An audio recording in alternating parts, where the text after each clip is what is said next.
नमस्ते बच्चों। हम नया चैप्टर चालू कर चुके हैं पिछली क्लास में और वो था लैंग्वेज डेवलपमेंट, यानी कि भाषा का विकास। भाषा के विकास के साथ ही हम वाणी के विकास की भी बात करते हैं, यानी कि डेवलपमेंट ऑफ स्पीच। हम पिछली क्लास में बात कर चुके हैं कि भाषा में और वाणी में क्या फ़र्क होता है। आज हम बात करते हैं इनके महत्व की, कि किसी भी भाषा या हमारे स्पीच का महत्व क्या है। वाणी या भाषा विचारों के आदान प्रदान का सुंदर, श्रेष्ठ, सशक्त एवं प्रभावी माध्यम है। ये किसी व्यक्ति के व्यक्तित्व की का दर्पण है, जिससे वो आसानी से पता चल जाता है कि व्यक्ति कहाँ का रहने वाला है, उसका लालन पालन किस क्षेत्र में और कैसे परिवार में हुआ है, उसकी शिक्षा दीक्षा किस प्रकार से हुई है, वो पढ़ा लिखा है या अनपढ़ है। बालक के सामाजिक विकास में इस वाणी का महत्वपूर्ण योगदान होता है। इसके माध्यम से ही हमें पता चलता है कि बच्चा करना क्या चाहता है और उसकी आवश्यकताएं क्या है, इत्यादि इत्यादि। अब हम इन बातों को ही थोड़ा सा विस्तार से देखते हैं। सबसे पहला जो महत्व है वाणी का, वो है सामाजिक संबंधों के निर्माण में ये सहायक है। अब आप कहेंगे कि सामाजिक संबंधों का वाणी से क्या लेना देना। तो बच्चों, चाहे कोई भी व्यक्ति हो, आप किसी भी व्यक्ति से अगर परिचित हैं तो उससे बात करते हैं ना। हम अपने परिचितों से, अपने रिश्तेदारों से, सबके सामने अपने जो भी भाव हैं, जो भी विचार हैं, उनको अपनी ज़ुबान के माध्यम से, अपनी बोली के माध्यम से उन तक पहुंचाते हैं। हम चाहे उनसे गुस्सा हैं, चाहे उनसे स्नेह करते हैं, चाहे उनका आदर करते हैं, चाहे उन्हें डांटना चाहते हैं, जो कुछ भी हमारे भाव हैं, ये सब हम भाषा या वाणी के माध्यम से ही करते हैं। और इसीलिए हमारे सामाजिकरण में इस वाणी का विशेष महत्व होता है। क्यों? कि अगर हम किसी से बात ही नहीं करें, हम एक कमरे में बंद बैठे रहें, हमें किसी से न बोलना है न किसी का सुनना है, जब हमारे विचारों का आदान प्रदान ही नहीं होगा तो फिर हम उस समाज का हिस्सा भी नहीं रह पाएंगे। अकेला व्यक्ति से समाज नहीं बनता है, समाज में बनता है खूब सारे लोगों के आपस में मिलने से। और यही कारण है कि जब वाणी का विकास होगा, भाषा का विकास होगा, तो हमारा सामाजिकरण भी अच्छा होगा। आज आपके घर में अगर कोई व्यक्ति आए या कोई भी अनजान अपरिचित आए, तो क्या आप उससे बात नहीं करेंगे? आप आने वाले का सबसे पहले हंस के, मुस्कुरा के, अभिवादन करके, नमस्ते करके, जो कुछ भी आपके कल्चर में बोला जाता है उस तरह से उसका अभिवादन करके उनका अपने घर में स्वागत करते हैं, उनको घर में बैठने के लिए जगह देते हैं, इत्यादि इत्यादि। तो ये सामाजिकरण का ही तो हिस्सा है। ऐसा थोड़ी ही होता है कि घर में कोई आया तो उसको देख कर के हमने अपना दरवाज़ा बंद कर दिया कि होगा कोई, अगर पिताजी से मिलने आया तो पिताजी जाने, या माताजी का परिचित है तो माताजी जाने। ऐसा नहीं होता है ना। तो इसका मतलब ये है कि ये भाषा जो है ये हमारे सामाजिकरण में बहुत सहायक सिद्ध होती है। इसके बाद में दूसरा जो इसका महत्व है वो है शैक्षिक उपलब्धियों में ये सहायक है।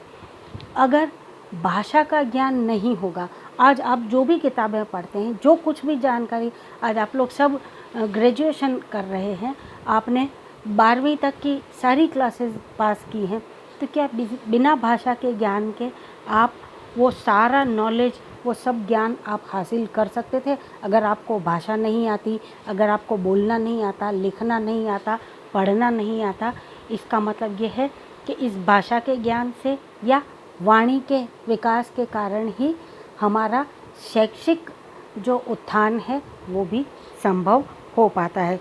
जो भी शैक्षिक उपलब्धियां हम हासिल करते हैं, आपने नर्सरी क्लास से, बिल्कुल बालवाड़ी से या आंगनवाड़ी से, वहाँ से चालू करके आज अगर आप कॉलेज के लेवल तक पहुँच पाए हैं, तो उसके पीछे एक बहुत बड़ा हाथ आपको भाषा का ज्ञान होना, वो चाहे हिंदी हो, अंग्रेज़ी हो, उर्दू हो, या और कोई भी रीजनल लैंग्वेज हो सकती है।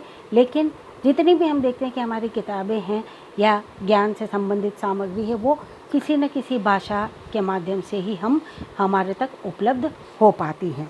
इसीलिए ये शैक्षणिक उपलब्धियों में भी बहुत सहायक इसको माना गया है। तीसरा है स्वमूल्यांकन में ये लाभप्रद है कि हम अपना स्वयं का मूल्यांकन कैसे इसके माध्यम से कर सकते हैं। घर में, स्कूल में, समाज में बालक दूसरे लोगों के समक्ष अपने विचारों को किस प्रकार से कह पाता है, दूसरे लोग उसके बारे में क्या सोचते हैं, किस तरह की अनुक्रिया यानी कि रेस्पॉन्स या प्रतिक्रिया करते हैं, वे क्या चाहते हैं, उसे सुनकर बालक अपने बारे में अपना मूल्यांकन कहता है। आप लोग आपस में भी बात करते होंगे ना, चाहे वो टीचर्स के लिए ही हो, अरे वो मैडम ऐसी हैं, अरे वो मैडम ऐसी हैं, या स्टूडेंट्स आपस में, अरे वो लड़की, अरे वो सहेली नहीं आया। तो ये सब क्या है, ये हम मूल्यांकन करते हैं। या कोई आपके बारे में क्या कह रहा है, जैसे आप दूसरे के बारे में कह रहे हैं, दूसरा आपके बारे में क्या कहता है। बहुत से लोगों को आपने कहते हुए सुना होगा, अरे कहते रहें जिसको जो कहना है, मेरे को तो जो अच्छा लगेगा मैं वो करूँगा।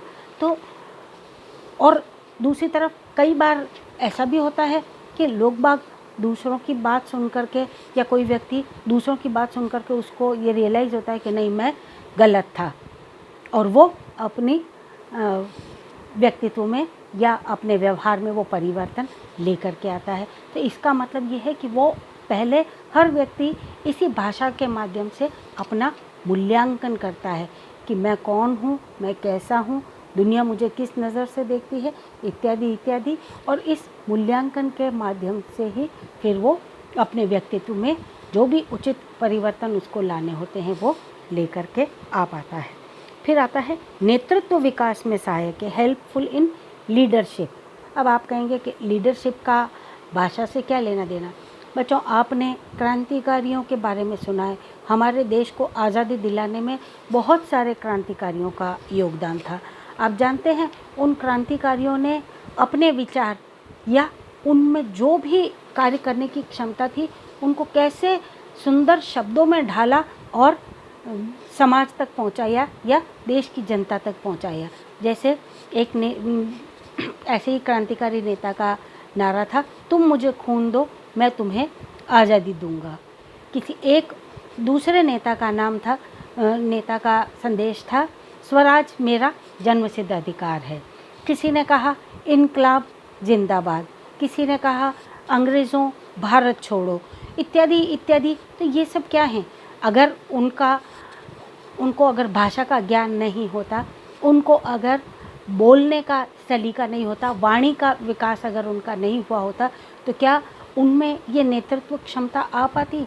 आज हम देखते हैं कि जितने भी नेता होते हैं, राजनेता होते हैं, या हम कह लें जो ट्रू लीडर्स होते हैं, जो सही मायनों में जिनको हम जो किसी भी टीम का नेतृत्व करते हैं, उनकी वाणी में वो जोश होना चाहिए, उसका अपनी वाणी पर पूरा नियंत्रण होना चाहिए, तभी वो अपने मन की बात अपने फॉलोअर्स तक या उसके सुनने वालों तक पहुंचा पाता है।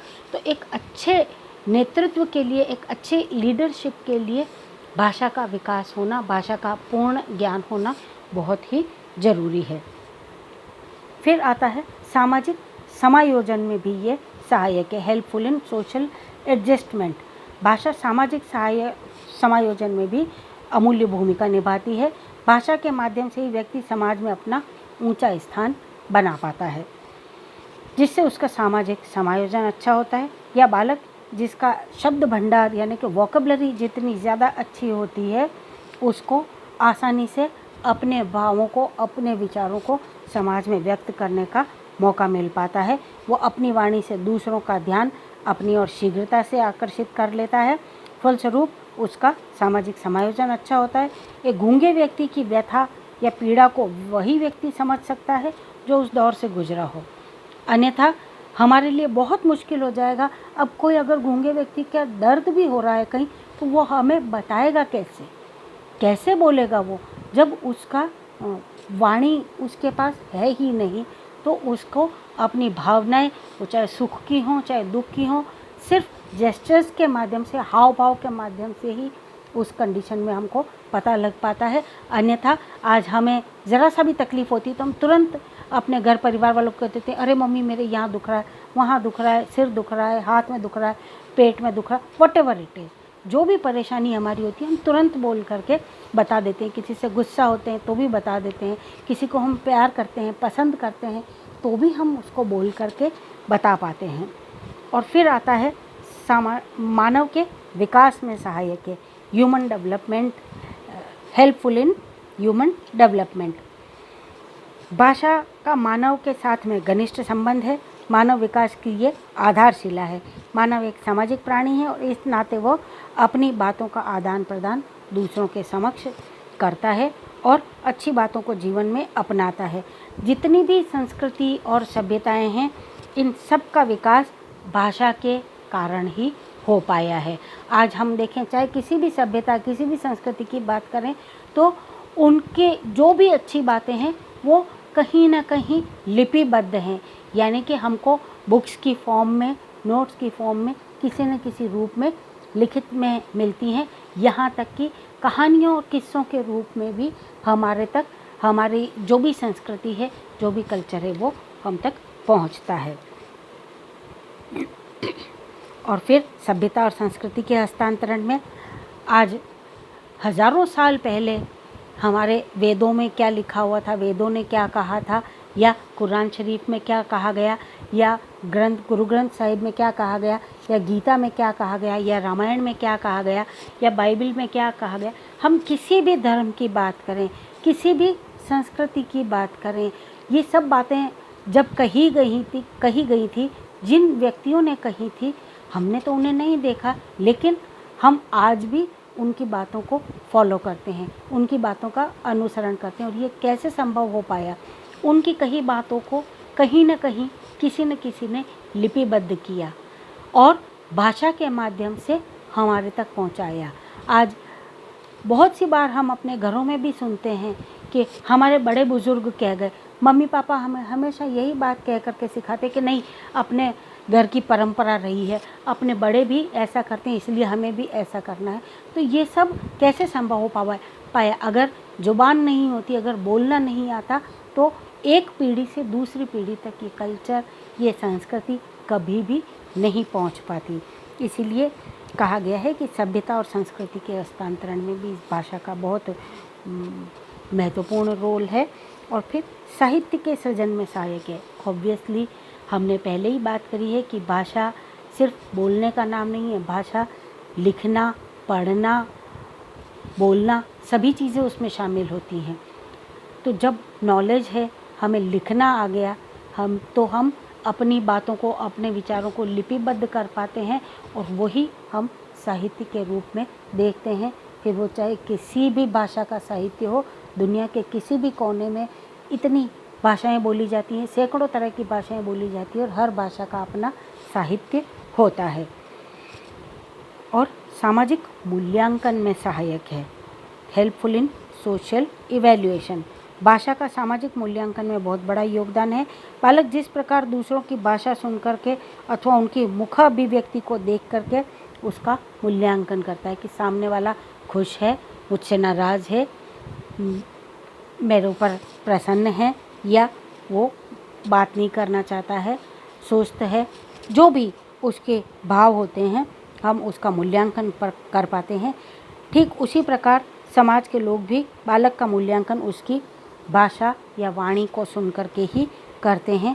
यदि बालक की वाणी मधुर, स्पष्ट, प्रभावशाली और आकर्षक नहीं होती है तो वो बोलते समय ओछे एवं अगर गंदे शब्दों का इस्तेमाल करता है, उस गलत और ऊटपटांग वाक्यों का प्रयोग करता है, तो लोग समझ जाते हैं कि इस बालक का जो व्यक्तित्व विकास है वो अच्छा नहीं है। इस बालक को अभी और अधिक शिक्षित होने की और अच्छी भाषा को सीखने की ज़रूरत है।